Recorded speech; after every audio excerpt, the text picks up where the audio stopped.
দাদা তুমি নাকি তোমরা জানো পুরানো পুরানো কথা। আমি কোন আজকের বটি রে, আর রাবণের পিড়ায় বসে বসে রামায়ণ পাঠ করে এসেছি। তোরা তো সেদিনের ছেলেগুলা কি জানবি?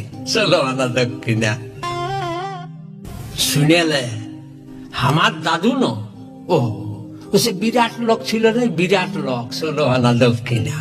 আর ওর যে একটা গোহাল ছিল না, ই দুয়ারে যদি কোনো গায়ে ঢুকতো না, তো হা দুয়ারে বাইরে হবার সময় ছেলের সঙ্গে বাইরে চলো না দক্ষিণা।